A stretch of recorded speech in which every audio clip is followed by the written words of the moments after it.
सरकार बने छत्तीसगढ़ में कांग्रेस की 2 ही साल हुए थे, और इसी दरमियान एक ऐसी घटना घटती है जिससे पूरा प्रदेश ही नहीं देश हिल जाता है। एक ही परिवार के 4 लोगों की हत्या।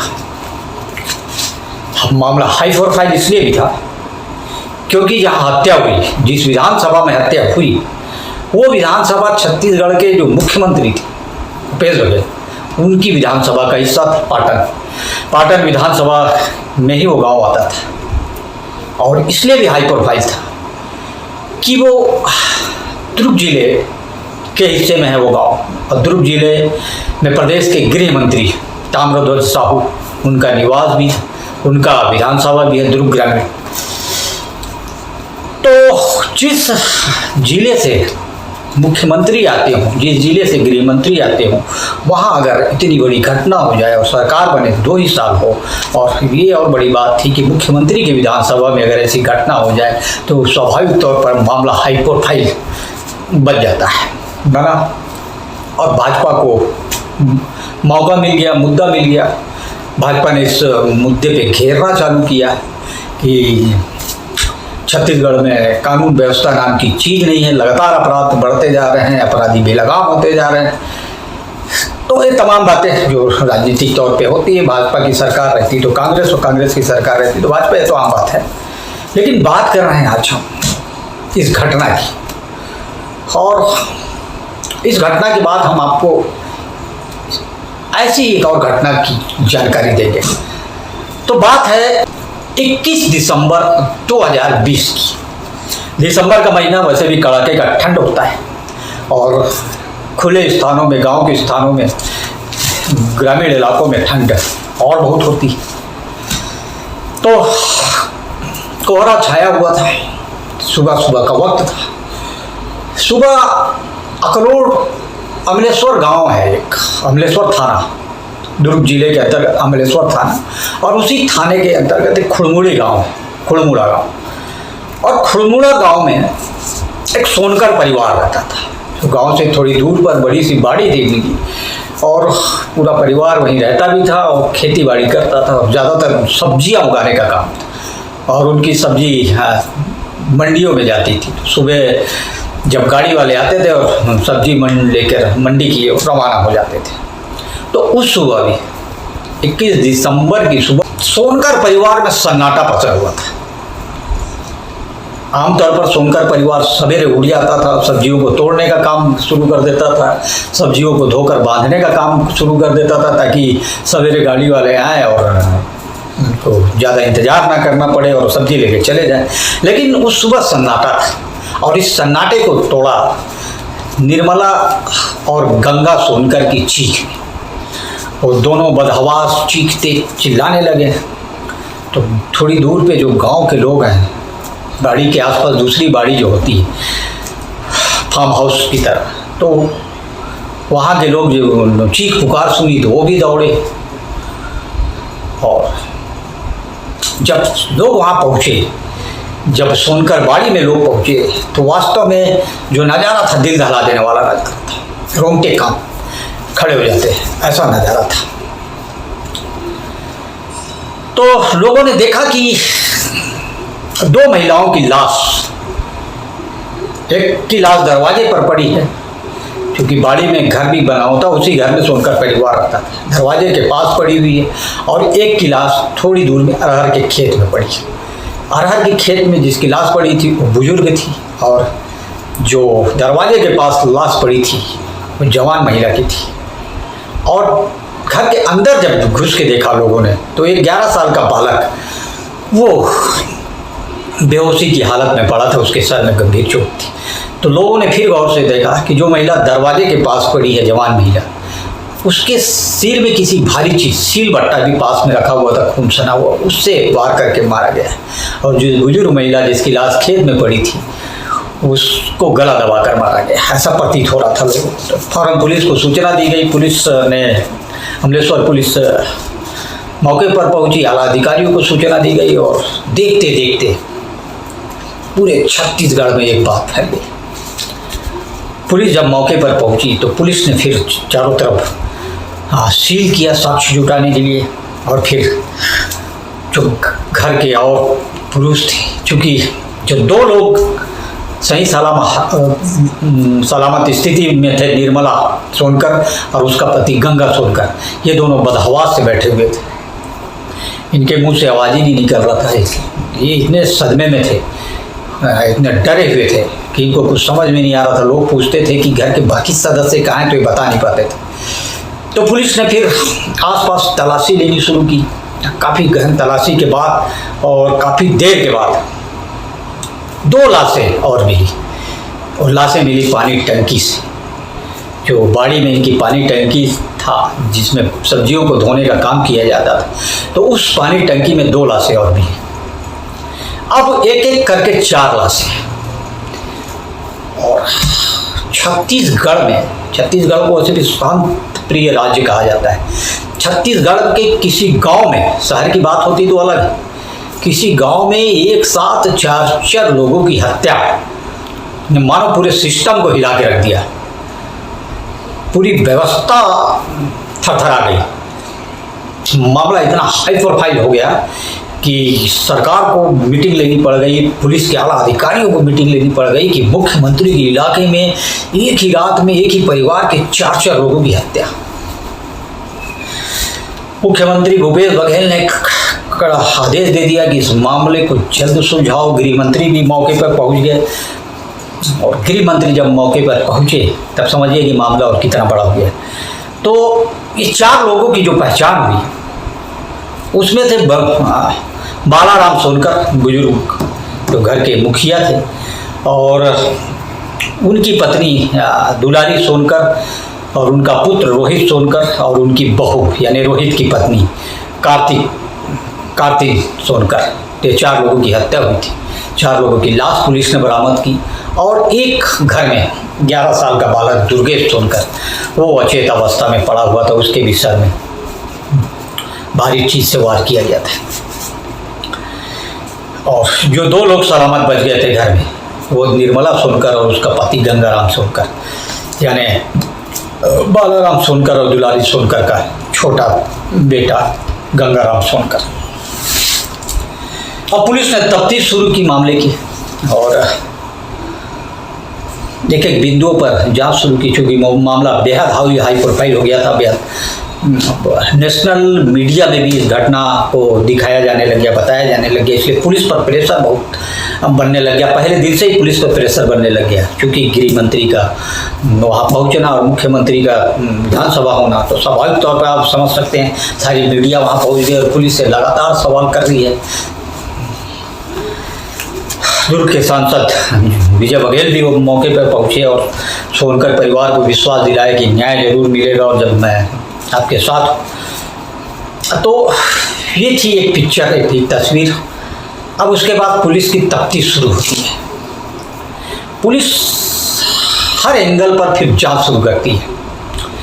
स्वाभाविक तौर पर पुलिस जब इस तरह की घटना होती है तो रंजिश पहला एंगल होता है, रंजिश, किसी से पारिवारिक रंजिश, किसी से पुरानी रंजिश, किसी से कोई पुराना विवाद, इन तमाम एंगल पर खंगालती है पुलिस।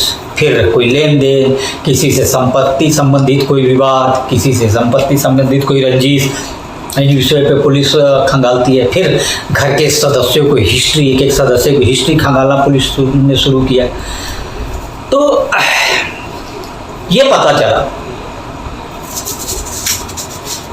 कि सोनकर परिवार के घर आते बहुत लोग थे। आते इसलिए थे क्योंकि सोनकर परिवार के सब्जी का काम था, सब्जी उगाने का काम था, और सवेरे इनकी बाड़ी से सब्जी ले जाने गाड़ी वाले बहुत आते थे।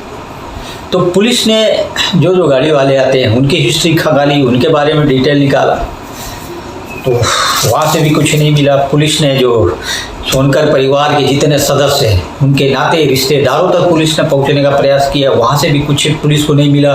पुलिस ने उस दिन, उस रात 21 दिसंबर की रात पूरे एरिया में जितने मोबाइल एक्टिव थे उनका डिटेल निकाला, वहाँ से भी कुछ भी नहीं मिला। अब पुलिस को निर्मला कुछ नहीं बता पा रही थी। गंगा, जो 2-3 लोग जीवित बचे थे, जिसमें निर्मला और उनका पति गंगा राम सोनकर, ये भी कुछ बता नहीं पा रहा था। ये इधर ही कह रहे थे कि हम लोग सोए थे, अचानक चीख पुकार की आवाज़ सुनकर जागे तो ये हालत देखा। अब पुलिस को सिर्फ दुर्गेश सोनकर जो 11 साल का बच्चा जो बच गया था हमले में, उसके ठीक होने का इंतजार था। वो जब अचेत अवस्था से बाहर आया, थोड़ा सदमे से डर से बाहर निकला, तब उसने पुलिस को बताया कि एक दाढ़ी वाले अंकल आए थे और उन्होंने यहाँ पार्टी की परिवार के साथ, उसके बाद वो चले गए। अब पुलिस को दाढ़ी वाले अंकल की तलाश शुरू हुई। पुलिस ने उसका जो दुर्गेश है उसे पूछ कर स्केच बनवाया और स्केच को जारी किया। अब दाढ़ी वाले अंकल की तलाश शुरू हो गई, लेकिन महीना बीत गया, पुलिस के हाथ कुछ भी लग नहीं रहा था। इस बीच मामला और दबाव पुलिस पर बढ़ता जा रहा था। लिहाजा आईजी विवेकानंद सिन्हा ने पूरी जांच टीम को ही बदल दी, नया अधिकारी नियुक्त कर दिए जांच के लिए, और नए जो जांच टीम थी उसको भी जांच करते करते महीनों बीत गए, यानी टोटल 85 दिन बीत गए और पुलिस के हाथ एक सिंगल क्लू नहीं। पुलिस ये तक बताने की स्थिति में नहीं थी कि घटना का कारण क्या है। आरोपी तो छोड़िए, पुलिस घटना का कारण तक नहीं बता पाई थी। एंगल तमाम थे, बिंदु तमाम थे, जांच की दिशा तमाम थी, लेकिन कुछ भी हाथ नहीं लग रहा था। इस बीच पुलिस को दो लोगों पे जाने क्यों बार बार संदेह होता है, और संदेह का कारण इनका थोड़ा विरोधाभासी बयान, किसी दिन कुछ और कहना, किसी दिन कुछ और कहना।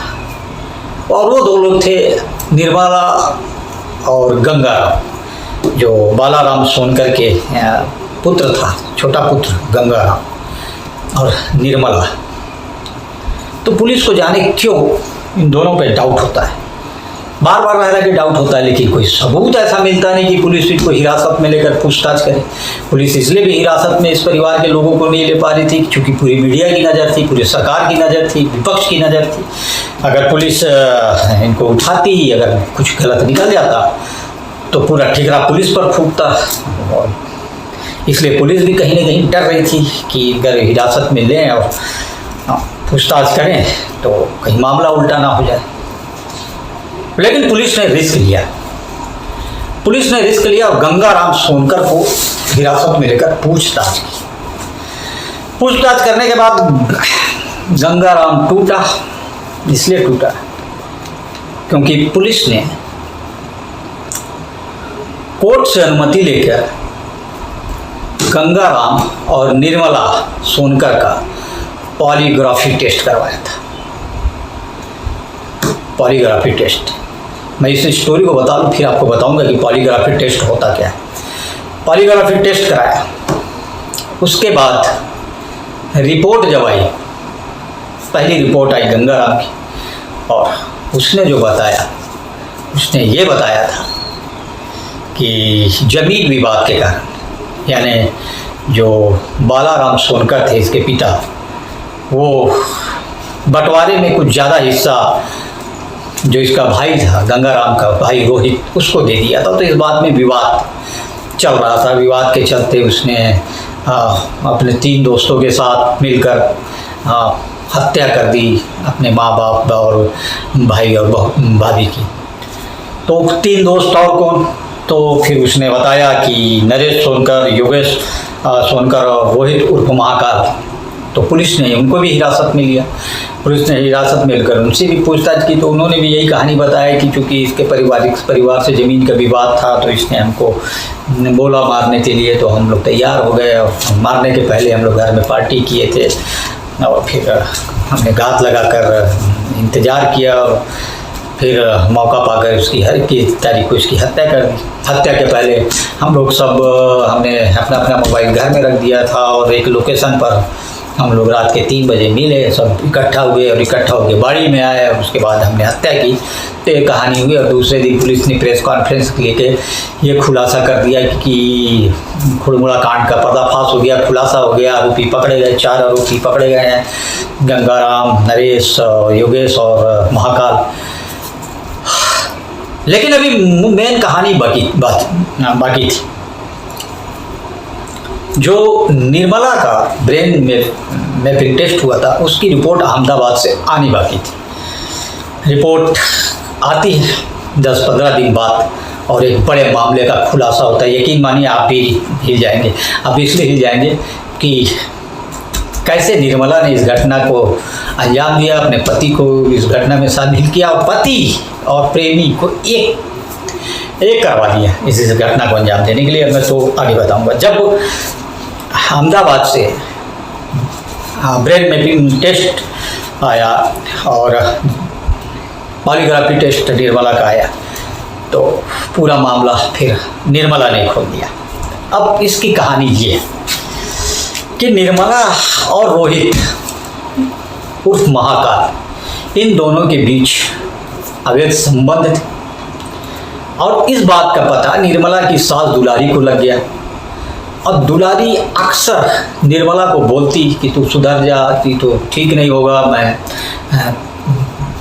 तेरे पति को बता दूंगी, तेरे ससुर को बता दूंगी, ये ठीक नहीं होगा, तू सुधर जा।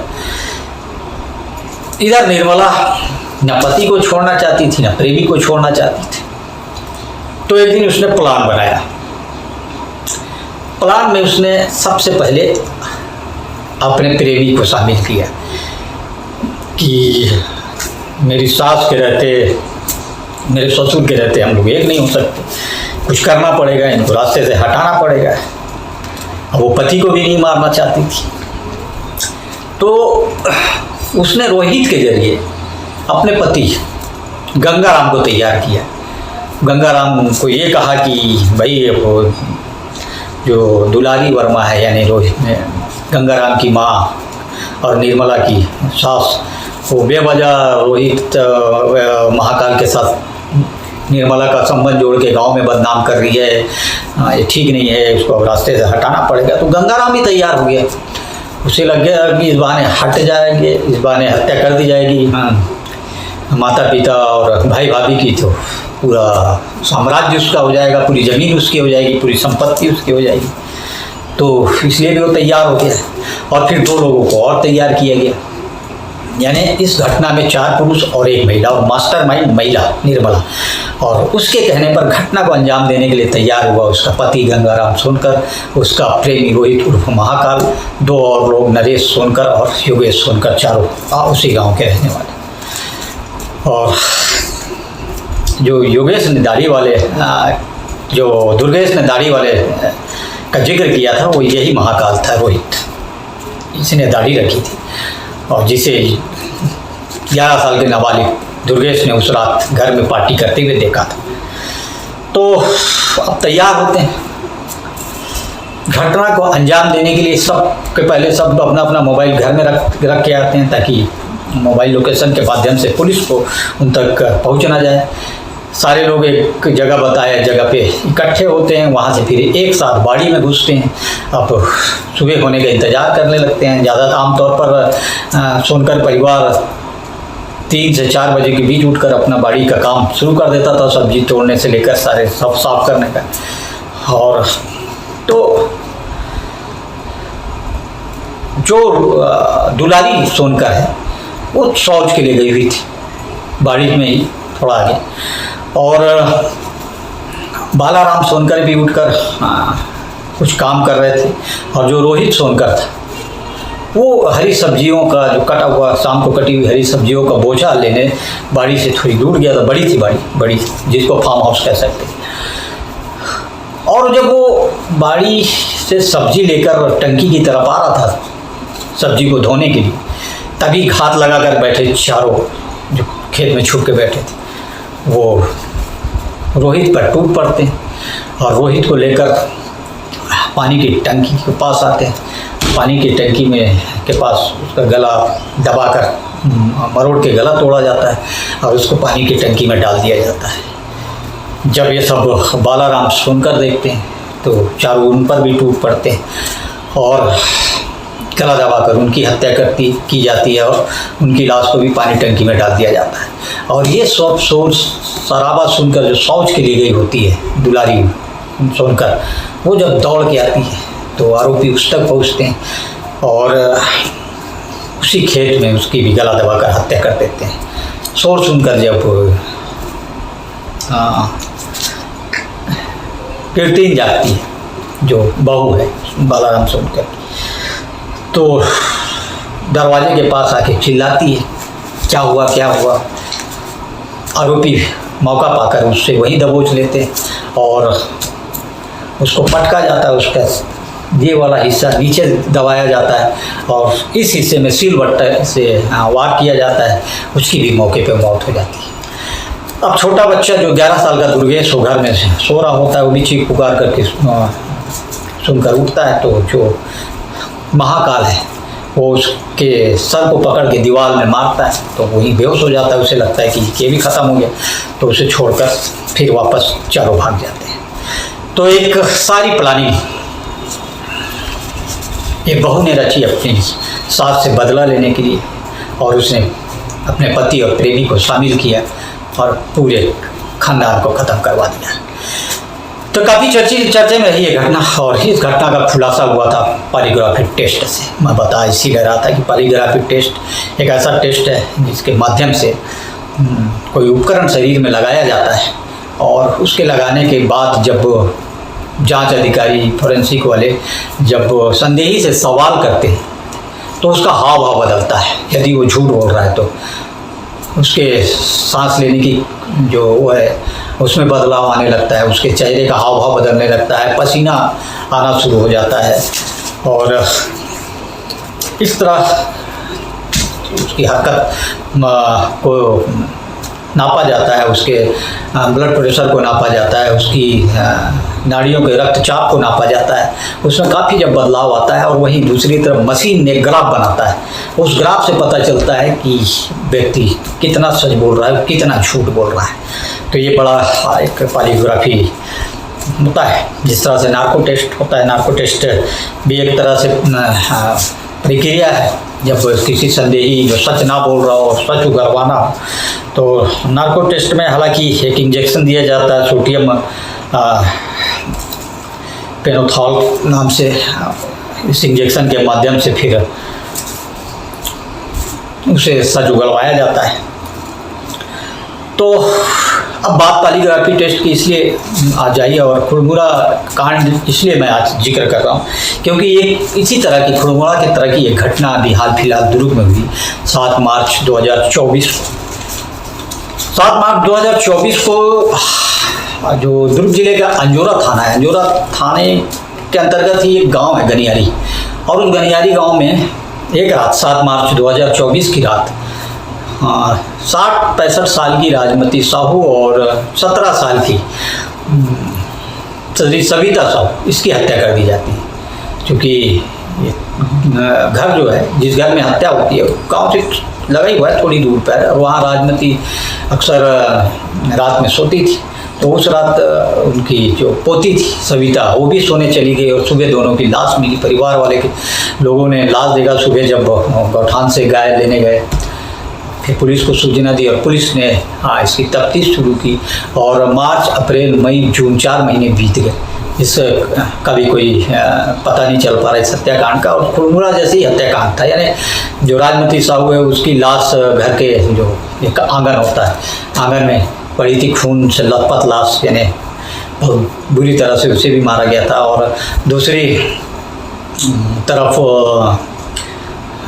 सविता जो 17 साल की, उसकी लाश कमरे में पड़ी थी, पूरा कमरा खून से बिखरा हुआ था, उसके हाथ पैर बंधे हुए थे, मुंह बंधा हुआ था, यानी इस तरह से हत्या की गई थी। और पुलिस ने तमाम एंगल पे इसमें भी जांच की, जो पुलिस खंगाल चुकी है। हर विषय, पारिवारिक विवाद, संपत्ति विवाद, कोई भी प्रेम प्रसंग, तमाम विषय, लेकिन पुलिस के हाथ कुछ भी खुलू नहीं लगा। हालांकि पुलिस दावा कर रही कुछ संदेही हैं, और लेकिन सबूत नहीं है संदेहियों के खिलाफ, तो पुलिस हिरासत में लेकर पूछताछ कैसे करे। तो अब पुलिस ने कोर्ट से अनुमति मांगी है पॉलीग्राफ टेस्ट के लिए, और कोर्ट ने अनुमति दी है। जल्द ही संदेहियों का पॉलीग्राफी टेस्ट होगा, और टेस्ट के बाद हो सकता है कि इस मामले का खुलासा हो, क्योंकि दुर्ग जिले के लोग इंतजार कर रहे हैं कि दादी और पोती की बेरहमी से हत्या किसने की, और 4 महीने हो गए, पुलिस के हाथ एक क्लू नहीं है, एक सबूत नहीं है। अपराधी या कहीं कुछ पता ही नहीं है दूर दूर तक। हत्या का कारण यहाँ भी कुछ भी नहीं, जैसे खुड़मुड़ा में कोई कारण नहीं था 84 दिन तक, वैसे यहाँ भी कुछ ऐसा कारण समझ में नहीं आ रहा है कि पुलिस पहुँचे आरोपी तक। तो देखते हैं पॉलीग्राफी टेस्ट में क्या निकलता है, और इस घटना का मैं आपको अपडेट देते रहूँगा, बताते रहूँगा जैसे भी इसका खुलासा होगा कि किस तरह से घटना को अंजाम दिया गया था और ऐसा क्या कारण था कि 4 महीने तक आरोपी तक पुलिस पहुंच भी नहीं पाई, कातिलों तक पुलिस पहुंच नहीं पाई। तो बने रहिएगा हमारे साथ। हाँ, मैं लगातार आपको अपडेट देते रहूँगा और क्राइम की और इस तरह से रहस्यमय भरी कहानियों के लिए, इस तरह के मर्डर मिस्ट्री स्टोरी सुनने के लिए हमारे चैनल को लाइक शेयर और सब्सक्राइब जरूर करें। तब तक के लिए नमस्कार।